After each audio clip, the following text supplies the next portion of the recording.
Welcome, everyone. You have joined the Leaders of Their Own Learning online book club closing. We're so happy that you're here to be with us to celebrate the closing of what has been a tremendous 5.5-week journey. My name is Cindy Guzwell. I work with Expeditionary Learning, and I'm going to be our facilitator tonight as we bring together once again our authors, but now, rather than with folks who were featured in the book, with members of the book club who have been participating all along the way, making sense of their reading, and putting things into action. Our closing circle tonight will last probably just shy of an hour, and in that time, we'll revisit the big picture of where we started. We'll spend most of our time hearing from our panelists, and then we will close things up looking forward. What's going to happen on Common Ground, our community of practice? So glad you're here. So, without further ado, I'd love for our panelists to have a chance to introduce themselves. Let's start with Baron. Hello, everybody. What a great pleasure. My name is Baron Stefan, and I teach 3rd grade at Namaqua Elementary in Loveland, Colorado. And Caitlin. Hello, everyone as well. This is very exciting. My name is Caitlin LeClaire, and I teach 6th and 7th grade social studies at King Middle School in Portland, Maine. Kathy. Hello, everyone. I'm Kathy Gassenheimer. I'm with the Alabama Best Practices Center, which is a nonprofit professional development organization. We manage networks of superintendents, district and school leaders, and teachers. Leah. Hi, everyone. I'm Leah Rugen. I'm one of the authors. Sorry I don't have a name tag. Couldn't get it to work. But I started off as an English teacher many years ago, and then was there the early days of Expeditionary Learning, and then was delighted to come back and be working as a writer with these fine folks the last few years. Glad to be here. Libby. Hi everyone, my name is Libby Woodfin and I'm one of the authors of Leaders of Their Own Learning. I work for Expeditionary Learning and was previously a 5th and 6th grade teacher and a high school counselor. Lauren. Hi, I'm Lauren Kent, and I'm in Raleigh, North Carolina at Explorers Middle School.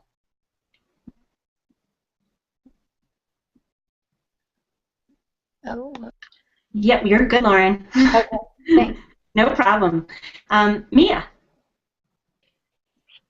Yes, I am Mia Schmiel, and I am a Midwest region school designer, and I taught before this job English language arts for 12 years, and will actually be facilitating some of the questions that you as an audience will be sending forth and trying to get to the panel. And Ron. Hi, everybody. I'm Ron Berger. I'm one of the authors and work with Expeditionary Learning. Been around since the old days with Leah, still here. And prior to that was a school teacher for 28 years at various grade levels. Welcome, everybody. Thanks, everyone. And I also work with Expeditionary Learning as the Director of Program Resources. I've been a school designer and a regional director and just love Expeditionary Learning with all of my heart. All right, so we are going to just start by going back to our own learning targets, where we started as a book club. We had 2 targets that we were after in this last 5.5 weeks. They were, I can explore strategies for empowering learners through student-engaged assessment, and I can reflect on the change process related to students leading their own learning. These 2 ideas of thinking about what it takes to change and also being willing to enact that change by exploring strategies, it's what teaching and learning is all about. and we have been really impressed with the thoughtfulness of the contributions on Common Ground. As we expected, the number of respondents has varied, but what we have noticed is that over time, the responses themselves have actually become more and more thoughtful and deep. So before we actually hear from our panelists, I just want to lift up the voices of a couple of other teachers from Common Ground, thinking about these two targets of change and strategies that people are practicing with. Jennifer Dios was responding to the idea that it's not about what's being taught, but it's about what's being learned. And in the Learning Targets Week, she wrote, "Using learning targets, not learning objectives, is a new concept for me. The big shift is that I'm not the one aiming at the target." I loved that quote. I thought that it really got at the heart of what the book is all about. And to lift one other voice, Helene Michelle Elliston, writing about her students tracking their errors in math the week that we were reading about data, commented, "What is so satisfying is that one student exclaimed in the middle of class, 'Why did we not start this at the beginning of the year?'" And she goes on to describe how all students, in capital letters, felt like tracking their errors and what kind of errors made all the difference in their motivation to carry them through the rest of the year. And finally, Katie Derringer, another teacher, writes, "How neat that a 6-year-old can identify a weakness and set a goal to change a pattern. I need to stop doing all the talking when it comes to communicating with families. If my students are able to set goals based on their data, they are fully capable of discussing this with their families." So even though we can have a limited number of panelists on our call tonight, I wanted you to know that every voice out there is a voice that we honor, and the more that you guys connected with each other, the richer the dialogue became. So let's dig right in with our panelists. How this is going to work is that each one of the authors, plus myself, will take about 5 or 6 minutes to engage in a little bit of question and answer and discussion back and forth. It won't just be a question to one person. It will start out that way, but others are welcome to leap in and make it more of a discussion, because really that is mirroring exactly what we hope happens on the site of Common Ground. So we will begin with you, Leah. Yep. Great. Well, I had the pleasure of reading through Lauren's posts, and I was really struck, Lauren, by your passion and enthusiasm for the book and for the practices, and how you just seem to get how complex it all is, and possibly a little bit overwhelming, but mainly how everything was linked to everything else. And so I wondered, to take it in a slightly different direction, if you could share a story of a student who you feel maybe benefited because you were starting to learn and explore student-engaged assessment in this way, and what you might have learned from observing that student. Well, since we're reading this book near the end of the year, we started implementing a few changes, little by little. It's a little hard with the end of the year, but, we started with, hey, wait, we've got learning targets on our lessons, but we're not actually discussing them. Let's, discuss them, and let's have our exit tickets reflect, the kids have to write down the learning targets, and then they're assessing where they are on a spectrum for the learning targets, and then, not just doing it once, but throughout the lesson and different spaces over a period of days. And I can't say that at this point there's one particular student that, it has stood out to show yet, because I don't feel like we've had enough time, but even in the small lessons that we've done, we did a lesson on feudalism, and they were tracking their progress and understanding, and each learning target they were writing more and more, and they had a scale of I don't get it at all, I sort of get it, but I still need some practice, and I could teach it to someone else. And they could see their progress, and when they were really proud when they could check off, okay, I can teach this to someone else, and then they were talking with each other and using their academic vocabulary. But reading the book also reminded me of things that I had been doing in the classroom back in 2009.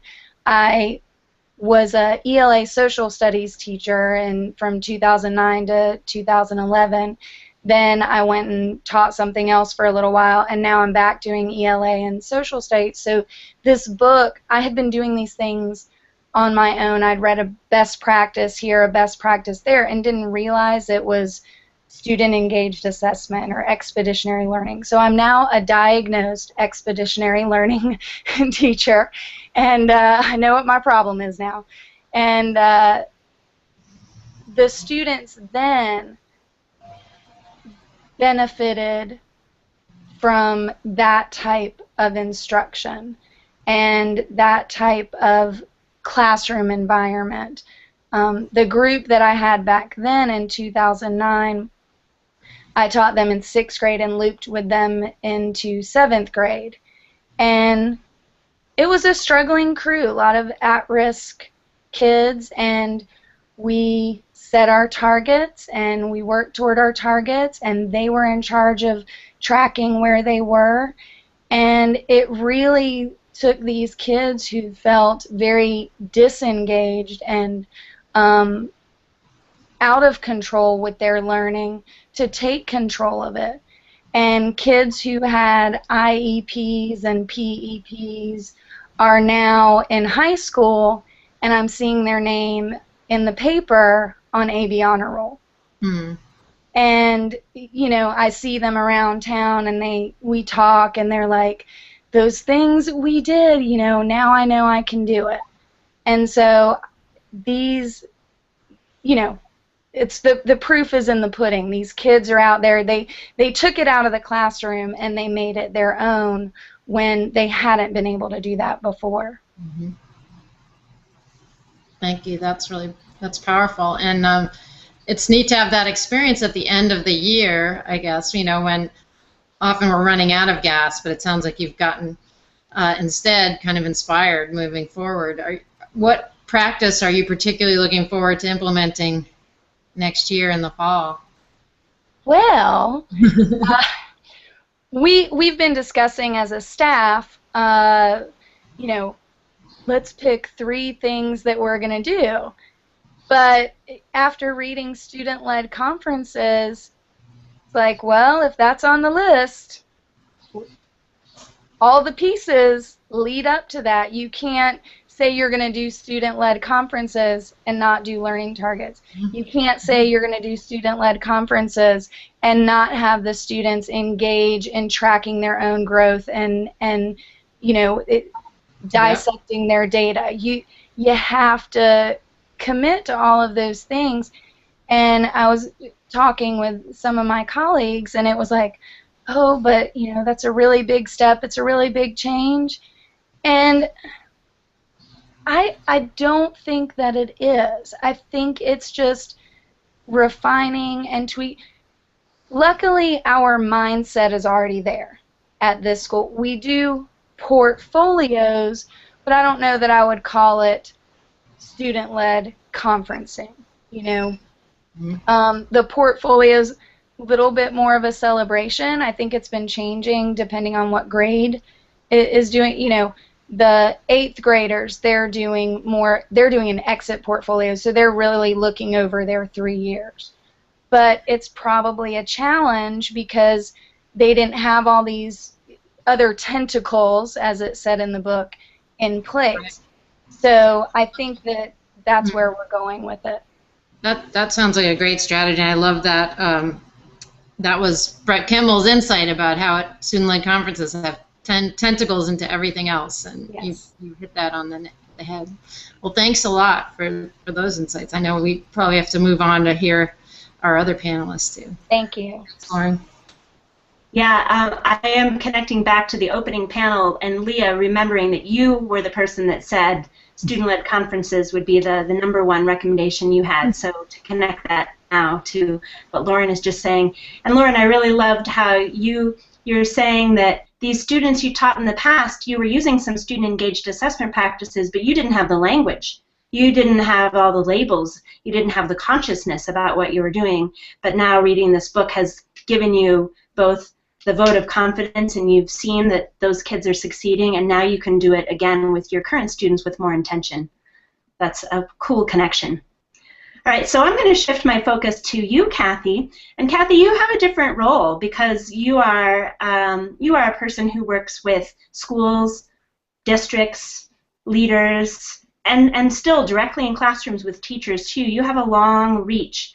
And one of the things that I really appreciated in one of your posts is that you said, I was struck by the connection to, you said, I remember the person that moved me from managing the professional learning of my organization to facilitating it. And I was struck by the connection to what this book purports, that managing learning is much different than facilitating learning. And so I was wondering if you could just say more about what you learned about this idea of moving from management to facilitation as you help others do the same with their students. Well, thank you, Cindy. I'm so happy to be here. And really my first move was I was managing the organization and I was not involved in leading or facilitating professional learning. So that was my first big plunge, is stepping there. My second step, and I think this is what you were particularly interested in, is we're all learners, and so we love to tell people what we've learned and make connections and tell those stories, and I can tell a lot of engaging stories. And all of a sudden I realized it's not about my learning or my making connections for people, it's about them making the connections for people. And when I read in the book, on page 23, it was talking about what teachers needed to do with students, and it said, they need to prioritize transferable skills and enable students to be independent learners. And that's really what we want to do with teachers, too. We want to give them choice and voice within structure, and then get them to take what they're learning and apply it and use it in bold, exciting ways so they can engage their students.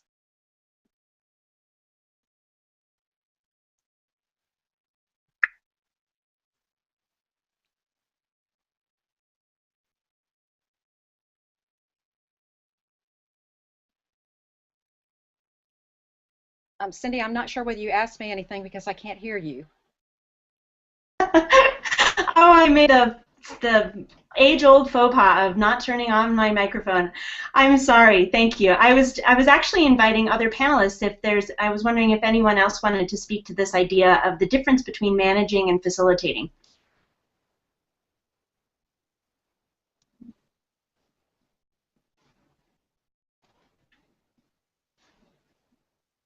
Nope, I got no takers on that one. Okay.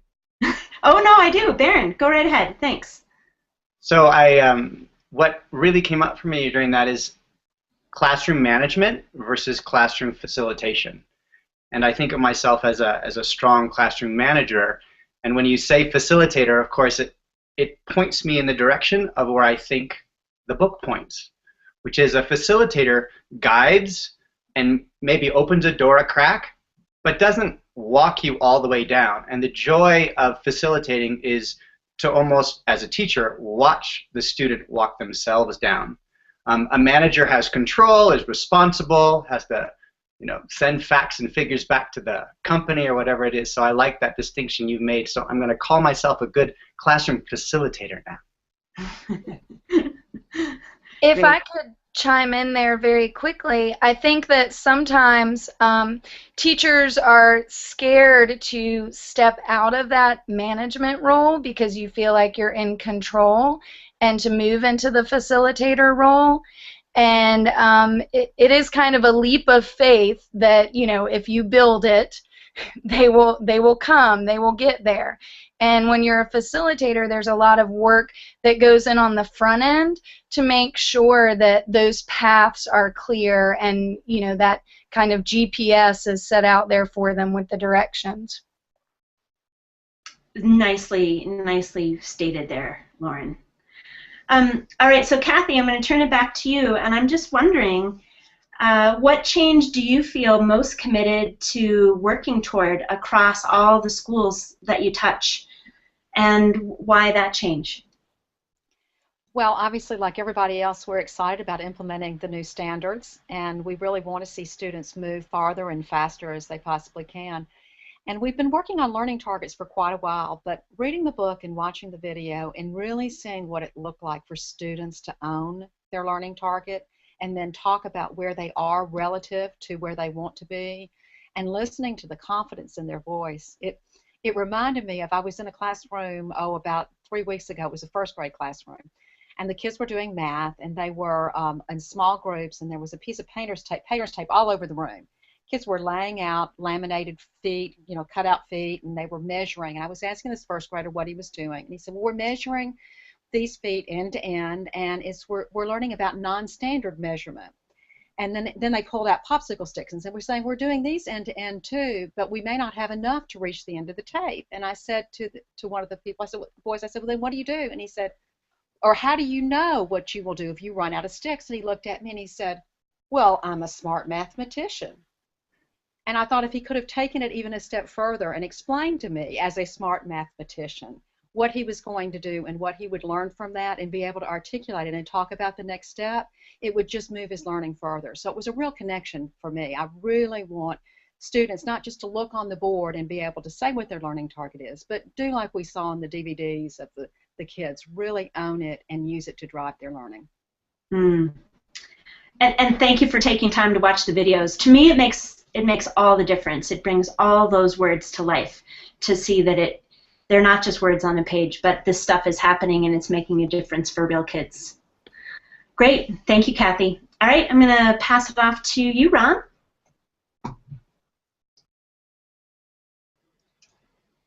Thanks, Cindy. My questions are for Caitlin LeClaire. Caitlin, you're a teacher I know well, someone I consider a star EL teacher. I know it's hard to think of yourself that way. I think of you that way. I know your practice well. I actually was in your classroom yesterday. And you're also in a school where people take student-engaged assessment really seriously as a whole school. Even though it's a school with veteran EL teachers, people are really always ready to take on new challenges. What I'm curious about with you is that you actually have two roles in this, and I'm interested in the different perspectives. One role is that you are a teacher in an EL school using these practices, and the other role is that you're a mom with a daughter in your own school who is coming home having to grapple with these practices. So I'm interested in what's it like being a mom of a student doing this, and also at the same time a teacher doing it. Great. Well, thank you for your shout out there for me, Ron. But being a parent, and my daughter Maeve is an 8th grader, so she's in her final year, her 3rd year at King. It's been really powerful, informative for me as from the professional standpoint, but also to see how these practices are interpreted and internalized by kids. And communicated at home, and really, what is the transfer for them, and so I'll just share two sort of quick thoughts about that. One from my perspective of my daughter, really clearly, it's very similar to what Kathy was just saying of really driving her own learning and owning it. And the one example that might sound a little sad at first, but that was the first time that I went, yeah, she really is owning, the language of learning that we're embracing and the practices that we are really driving at King, was when she brought home a report card, at some point last year, and she said, Mom, I didn't make honor roll. And I said, okay.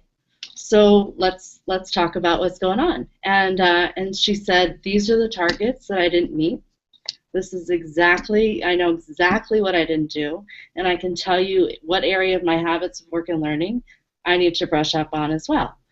And though she was upset, she completely owned. It wasn't like Mr. So-and-so gave me A, or I just can't do it, or Spanish is too hard. It was, I need to focus on these targets and this aspect of my habits of work. And I said, what do you have? She said, I have knowledge. And I said, knowledge is power, so go with it, take that. So from a parent perspective, it was really cool to see that, she took ownership. It was not anybody else's responsibility at that point. And not only that, she knew what she had to do. And so she was really, her upset was not because she thought I was going to be upset. It was because she wanted to improve for herself. So I thought that was a sort of, I went to my boss and I was like, I think they're getting it. So to my principal. So from a parent perspective, I would also say that it's been, as we have we're in the process of making big changes as well as we adopt standards-based grading and really dig into the practices, the student-engaged assessment practices. It's been really helpful to see how students interpret the language that we use and how important it is that we communicate with families what we're doing, the language we're using around learning and targets and assessments and data, and that students understand that language, that we do take the time to slow down and teach students these practices as so that they can communicate that also at home. So I think that's been eye-opening sometimes. So for the school, we have a student focus group as well, so that we can hear from students how they're interpreting our process of embracing and really making these practices come alive. Thank you, Caitlin. I would also like to point out that I did speak to one of the students who was in your student focus group, and it really struck me that she said our parents really did not understand what we were doing with this stuff. They didn't understand standards-based grading. They didn't understand learning targets. And it reminded me how important it is what you just said, which is that we need to be educating the parents about what we're doing in these new ways. One quick last question for you. Your school is one that had already used many of the practices in this book. Student-led conferences, celebrations of learning, learning targets. But this year you tried some new ones. How did the new ones land for you with your students, building on the ones that you had before? Yeah, that's great. I am constantly looking for and digging into this book for new strategies or ways to hone some of the ones that I've been trying out. And even thinking about, I think a lot of teachers, when we first start digging into this, is we start with the learning targets, which I think Lauren said, starting with targets. And I would say that I have gone back to that this year and said, as I've started to think about creating standards, targets, and assessments for myself, and I thought, well, why is this just for me? This isn't just a target that I'm trying to, hit, or these targets shouldn't just be revealed to students as I see it's time for me to reveal them to them. So one of the things that I've been doing is, as I try and refine my practice with learning targets and aligning them with assessments, is to make that really visible and public in my classroom. And so putting that all out there so that, and telling them, I'm trying to get better at doing this, so here's our target. Where's the assessment on the wall that's going to match that? And so that's one way that I'm trying to refine my practice with that, and bringing students into it. So we call it our sort of living roadmap is what we've been calling it, because we're changing it and we're referencing it in throughout lessons. So, but but down to very small things. Like one of my favorite little things that I tried was the error analysis, which I have never done anything like that with kids before, and we did it with writing. And I can see how if I start doing that at the beginning of the year, it'd be great data to collect. So I hear what Lauren's saying. The end of the year makes it a little trickier, but it really made kids take ownership of those errors and set some good goals. Thank you, Caitlin. I am actually a really big fan of error analysis. It was something that was really resonant with my students. People say, well, it makes kids obsessed with what they're doing wrong, but I actually think it does in a helpful way. It allows them to categorize what they need to work on. So anyway, thank you. That was terrific. Great. And we'll just keep it moving here and shift over to you, Libby.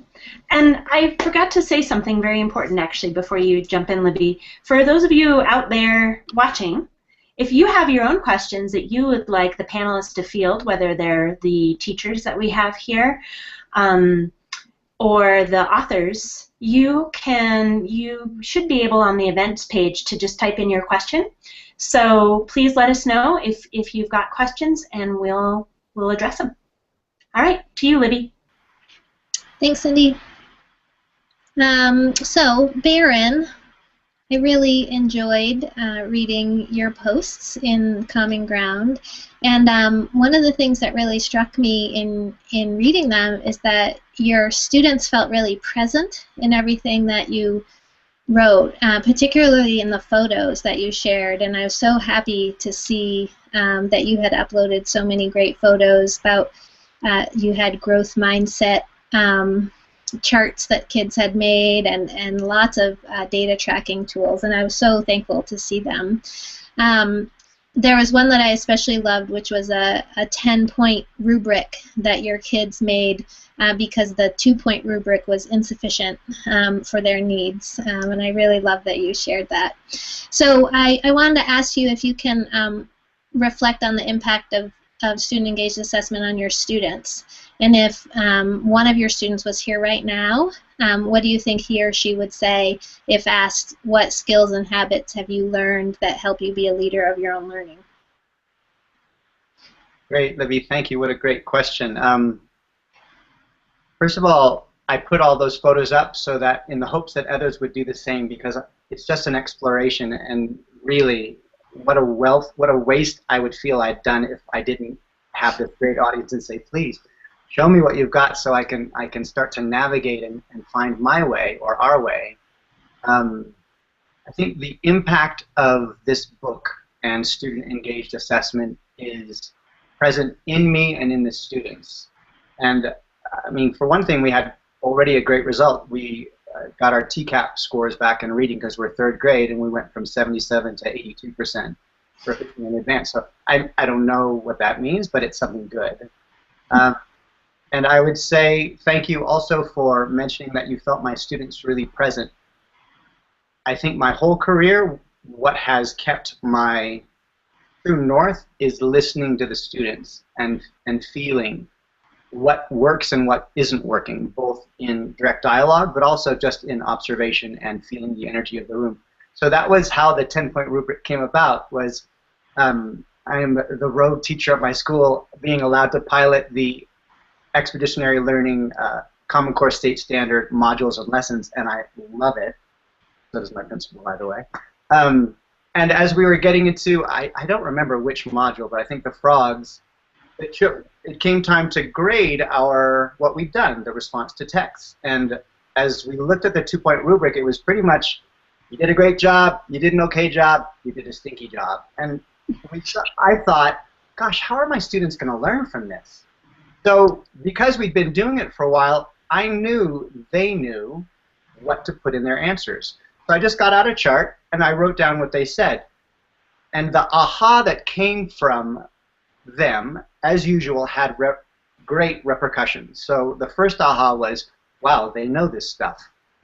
2 was I discovered that when they put really explicit things like a point, you get a point for underlining the part of the question you're going to use in your answer. And you get another point for actually using that in the first part of your answer. I just did that because it's something I knew we needed to see. But what was great was as they paired up to help score each other, that's something we do for one another, the energy in the room became very clear. There was almost like this effortless mastery as they were able to more and more identify, oh, you've got that. Oh, you've got part of that. Let's give you a half a point. No, let's give you 3/4 of a point. Why? Well, let's go ask Mr. Stefan. So there was just this energy of engagement, and I felt like, and I feel like, when they're doing that scoring of each other's things using that 10-point rubric, they are learning at a pace that I could never teach at. And that's what I've loved about Leaders of Their Own Learning. A great story. Thank you, Libby. The second part of your question is perfect because last Monday I gave the students 3 questions as an exit ticket. I said, okay, so how are rubrics helping you? How are the graphs we've been doing helping you? By the way, I only teach literacy. And finish this sentence. I used to, but now I. And happily, for the first 2 questions of graphs and rubrics, students said a lot of, I know where I need to improve. And I was thrilled with that, but there was one student, I have it right here, who wrote, I used to write off the top of my head, but now I write so that there's something worth reading. And to me, that was the big boom. And when that student said it out loud in class, everyone else, you could tell it got their attention. And for me, that was just such a culture shift from moving from the explicit targets, and I think that worked because of something the authors said, which is when you're trying to start tracking things, start with something simple and measurable and successful for the students.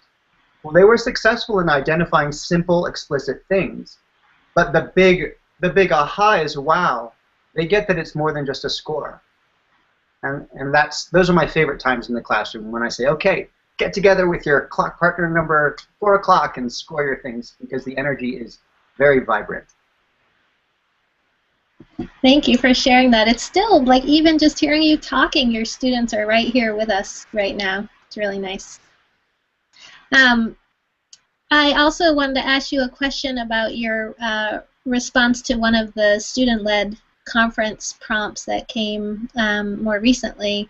You speak of the role of trust between students and teachers, and I just wondered if you can say a little bit more about how trust impacts learning, and do you have any advice for teachers who may be struggling to build that trust with their students, and are there some steps that they could take to establish it in the context of student-engaged assessment?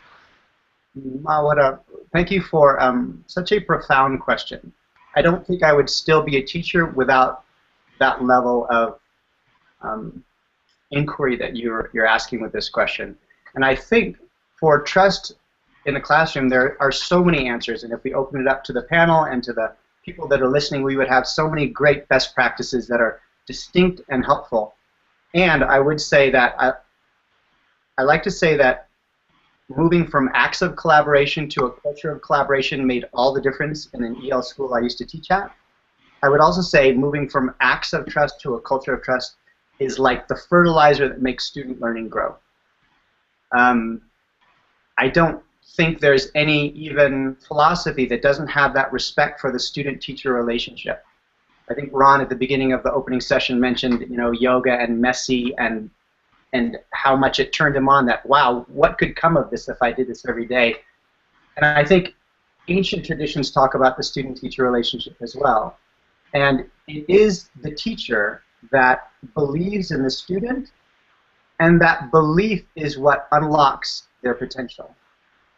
And I got that out of Leaders of Their Own Learning. When I read the introduction, I could not put the book down for 10 days because I think it touched that part of me that makes me want to be a teacher, is just so I can touch that again and again, that I'm not in charge. It's about that building that self-awareness in the children and then just letting them walk and teach each other and teach me. It's really a beautiful give and take. Thank you. Thank you. So panelists, That was really nice. Before we shift into what comes next, do any of you have any last words that you want to say about the nature of change related to what it takes to implement student-engaged assessment, or just to shine the light on a particular story about a strategy that you've tried that you see making a difference in terms of empowering learners? I'll just add one final thought that I think all of us touched on in different ways, but how interconnected all of these practices and structures are, and I think that for me that is just so extremely powerful when thinking about, you know, like Lauren saying we're going to take on student-led conferences and all the pieces that are a part of that, but as you take something new on, you are fine-tuning and strengthening all of those other practices, and so I think that it's that's so important. And I also think the piece for me that is so important, that is this underlying piece, which Barron just touched on as well, is the culture and the character that are so linked to our student learning and achievement, and that's what allows us to make these practices so alive and meaningful, and let kids take themselves to places with our coaching and our support that that a lot of teachers look at and think, how do you do that? So I think it's that connection to the culture that is so a part of what we do in EL that also is important not to overlook. And I'm just so thankful to have been a part of this book group, so thank you. Thank you, Kate. Adding on to what Caitlin and Barron were saying, when you have that faith and trust in your students, and you believe in them that they're going to grow and that they have this capacity to be a part of this culture and engage in this culture, then making these changes becomes very easy. You step back and your partners, someone said being partners in their learning and on one of the posts, and that really spoke to me. And that's what it's all about. You know, we're partners with them on their journey, preparing them for their future and their lives, and having that faith that we're doing what's right for kids is what it's all about. Cindy, I'd love to build on that thread, just to say that I think this issue of sort of belief in kids' capacity and building a trust in the community, which Barron has sort of led us to here, is the most important thing that we can be discussing. And I think that in my own childhood, I grew up in public schools. I think I had teachers who did try to build trust and try to build relationship. And the moment it was broken was almost always the moment of assessment. Because whatever good feeling and sense of kids' capacity that got built, assessment came in from nowhere. It came in arbitrarily. Kids all of a sudden got grades that they didn't understand. We all did projects for a science fair, and then magically things appeared on them of which kids won prizes, and we didn't understand why. It didn't seem fair. It didn't seem right. It kind of broke the trust we had worked together to build. And I think assessment today in schools can be the thing that breaks trust and breaks kids' belief in themselves. Half the kids in America get below average scores, and then they feel like they're a below average kid. And so I guess I think one of the biggest ways that this work is important is that it's a way of doing assessment that's not going to undermine kids' trust in you, in leading them, and their trust in themselves that they have the capacity to do great things. So just thanks to all the people who have been building that thread in this discussion. I think it's key. Thanks. Well, and even though I'm the facilitator, I just have to chime in there too with a little bit of content and say that I was just recently asked by some students as part of a project about equality in education. And for me, it came down to this idea of all kids. And I saw this I saw the thread of all kids again and again and again in the posts. And when, like you're saying, Ron, we no longer have a bell curve, but instead we make the targets explicit and we say to kids, listen, our goal is to help all of you get there, then we have changed the face of what education can really look like. To me, that is the best movement towards social justice that we've had in many years, is to realize that some kids don't have to fail. And in fact, if we believe that, we're letting our own country fail. So I just couldn't resonate with you more in terms of making assessment visible and letting it continue to be a partnership. Because the book club has been so much about bringing forward teacher voice, I absolutely don't want to end with my own voice on that, though. And I pulled another quote that I just thought was beautiful from the site. And this one comes from a woman named Sheila Ibani, I hope I pronounced this right, Ina Benet. And she said, in response to our final prompt about synthesis, empowering students to lead in their own learning involves believing they can. The process involves teaching them and providing them the tools and support that they need in order to lead. And I thought that was great, because it isn't just about belief, it's also about recognizing that we have to teach them these skills and give them not only our belief, but also the tools and the support to get all, and even in her post she had all students, all capitals written. Thank you. So last chance to say anything burning before I take us to the site and explain where to go from here. I just want to say that when I describe this book to the other teachers at my school who are know nothing about EL, although I've invited them to the chat, and if you're out there, hi. The distinction I made was that, you know, I love the books by Marzano, but what Leaders of Their Learning I discovered is different, is that it's not theory waiting to be tried. There are stories and videos out there that show the path already, and it's exciting to see it being done so well. I feel when Caitlin talks, I feel when all of you talk, and when you share in the blogs your knowledge, and that is already being done makes me want to run as fast as I can and start to do it. So thank you for not putting out another book that's just theory.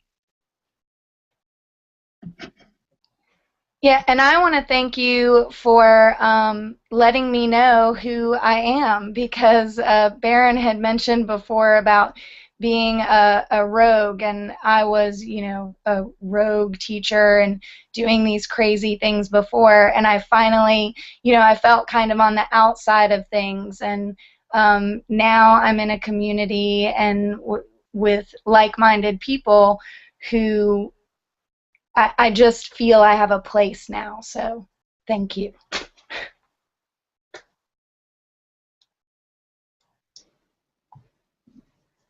Lovely. Okay, so panelists, I'm going to just keep you all up here for a minute because this part won't take very long. So for everyone out there, here's where we're headed. We are no longer going to put out any posts related to the book. However, we will leave the whole conversation thread up, and we will archive this and close it down once there stops being activity. So we hope that in particular you are interacting with the last prompt, prompt 6, which is about synthesis and final words. We know that many people haven't had a chance, especially at the end of the year, to really get to that point of synthesis. So don't look for any more specific prompts in the book club, but continue to post if you wish, and we'll keep it alive as long as you have things that you want to say. And then as far as the future and more groups and more conversations on other topics, starting about late June, we will begin launching additional groups. and discussions. You will learn from a broadcast message.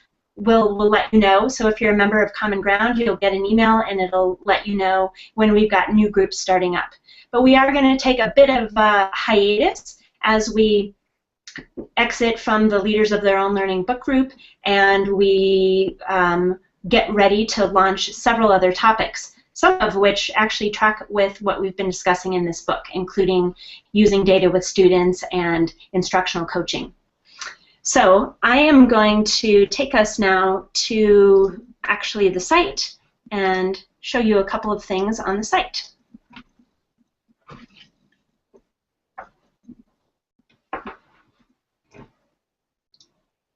And I will.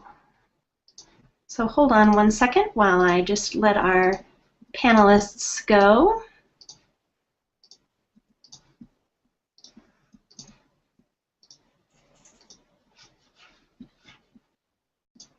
All right, so on Common Ground, just in case you need a little bit of an orientation, if you have something to say, you can always drop your comment right here in Your Latest Thinking. And we'll let you know what's going on in terms of new topics by posting something here in the whole group discussion. And if you have something more to say about Leaders of Their Own Learning or the topic of student engaged assessment in general, please click on the Group Hub. Take yourself to the Leaders of Their Own Learning book club, and remember that all the conversation is occurring right here in the forum. So prompt 6 is our synthesis and final words. That's where we'd love to see the wrap-up. If you have a question or a comment that is connected to the book, but let's say it's on standards-based grading and we didn't cover that and there is no prompt, feel free to leave a comment on the home page, or if there's a specific discussion that you'd really love to see brought up in Common Ground in general, let us know so that we can respond. Also, you might not know this, but if you go back to the home page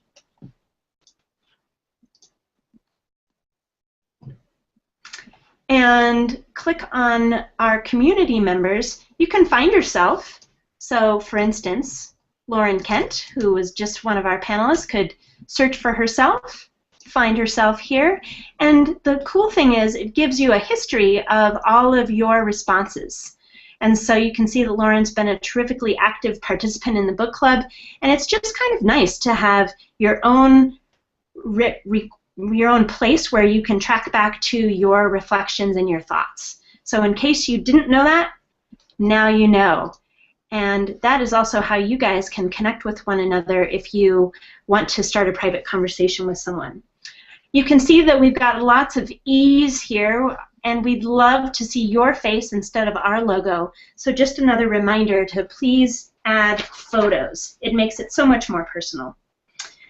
So we will be absolutely continuing the conversation, and we will look forward to future comments, observations, lessons learned, reflections from you guys out there, because together we are better.